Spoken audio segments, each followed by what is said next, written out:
The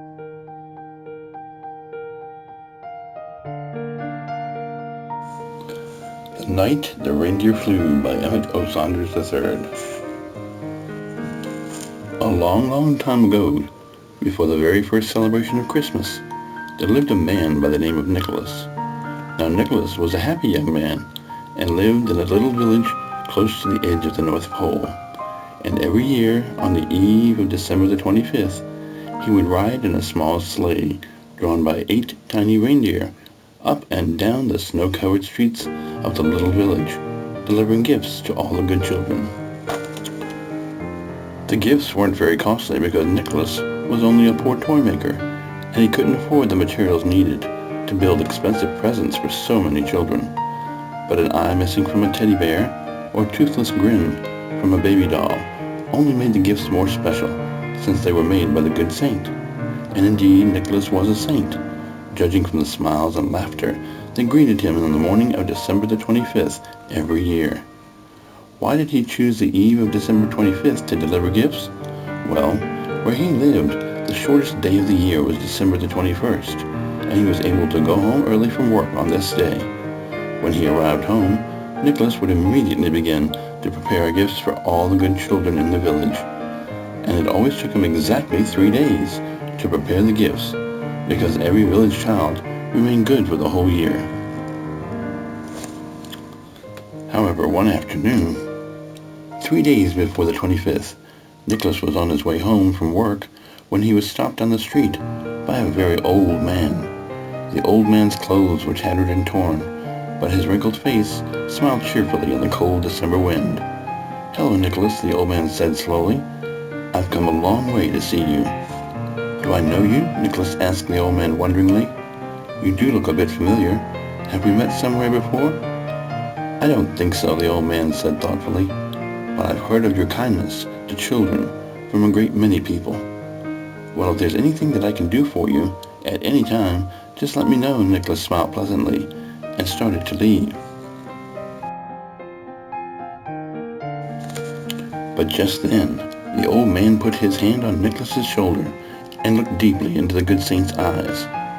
"I know you're in a hurry," the old man smiled knowingly. "You only have 3 days in which to make all of the toys for the village children, but please give me just 1 minute more." Of course, Nicholas waited for him to continue. "My son will be born in 3 days, and I'd like for him to have something special for his birthday." "I'd be delighted to give him something," Nicholas replied. His mind began to race over a million different gifts that he could fashion for a newborn infant. "But I must tell you that his birthplace is far to the south of this little village." The old man's eyes twinkled in the afternoon sun. "And it would be a great trip, covering many miles." "If it's possible, sir, I'll be glad to visit him after I've delivered the rest of my gifts," Nicholas assured him. "Oh, no, no," the old man said hurriedly. "You must visit him first, not last." "But what about the other children?" Nicholas began to despair. "What if I couldn't make it back in time to deliver their presents before morning?" "Anything is possible if you want to do it," the old man said as he pressed a tiny wooden object into Nicholas's hand. With this, the old man turned and hurried off down the street as snowflakes began to fall. Nicholas watched the departing figure with interest until he was lost to sight. Then Nicholas remembered the wooden object in his hand and glanced down at it. The object was a small wooden star, which had been carved with the utmost care. Its 5 points were rounded at the tips and smooth along their edges. But the amazing thing about the star was its size. It was no bigger than the palm of his hand, and Nicholas couldn't feel the weight of the star. It seemed extremely light for a piece of wood. Still, Nicholas smiled at the thought of the newborn infant's first gift, and he started the short walk to his front door. Upon entering his cottage, Nicholas suddenly realized that the old man had forgotten to say how far south to travel. "Oh well," Nicholas thought to himself, "maybe he'll come back to tell me before the 24th. So he began to work, as he did every year, on the dozen or so toys for the children in the village. 2 days passed, and there was still no word from the old man. Luckily, Nicholas managed to finish all of the toys in plenty of time that year in order to check his list twice and make sure that no good child had been overlooked. Then he set out to inquire if anyone in the village had seen how far the old man had traveled. But no one could remember having seen an old man enter or leave the village. So by late afternoon, Nicholas began loading the little sleigh with toys, feeling quite sad that he couldn't deliver the baby's small wooden gift. After hitching the 8-ton reindeer to the sleigh, Nicholas went back inside his cottage, however, and picked up the small star. "I could at least try to deliver it first, as long as the journey isn't too far," he thought cheerfully. He headed the little sleigh past the brightly lit windows of his neighbors and out onto the snow-covered road leading southward. There was a crossroads about 2 miles farther ahead, and he felt that perhaps the old man might be waiting there to show him the way.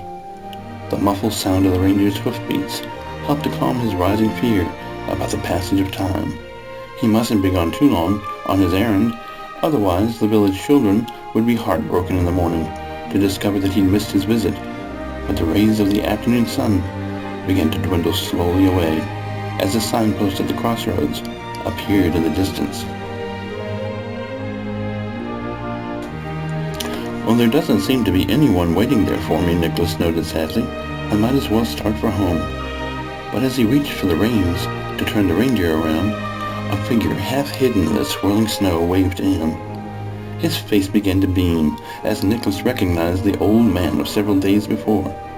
However, as he spurred the little reindeer towards the figure in the distance, the old man pointed his hand upward into the air. "That's odd," Nicholas thought. "It's almost as if—" But he never finished his thought, as first one, then another of the little reindeer started to pick up speed, and carrying along the small sleigh, they rose into the cold night air before Nicholas's astonished eyes. Up over the neighboring village's housetops, up over the tallest trees, and then over the highest mountains, the small sleigh flew with its sole passenger and 8 tiny reindeer. It flew across miles of land in a mere instant, and then over lakes twice as wide as any Nicholas had ever seen before. In only a few moments' time, he could look down and see an entire sea beneath him, and then it was gone. And in another moment, he was flying over a little town that looked surprisingly like his own. The familiar surroundings made him think of his first meeting with the old man and all the amazing things that had happened since then. And it occurred to him that he still had the small wooden star in his bag of toys, so he drew it out to look at it again. But it had grown, and was now twice as large as his hand.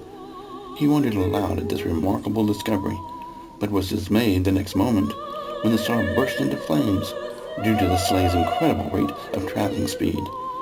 Not wanting to endanger the safety of the other toys, Nicholas let the flaming star fall over the side of the sleigh, but it fell only a short distance, and then hung motionless in the dark December sky. And as the reindeer turned for home, Nicholas could see that the star had grown to a flaming beacon in the sky overlooking a dimly lit wooden stable far below the flying sleigh. It must have been the baby's home, he thought, smiling to himself, and I may just make it back in time to deliver the rest of the presents before morning. Nicholas did deliver the rest of his gifts that same night, and for many years afterward, with the aid of his 8 flying reindeer. But he never forgot the first night the reindeer flew, nor his feeling of joy at having delivered the Christ child's first gift on Christmas Eve.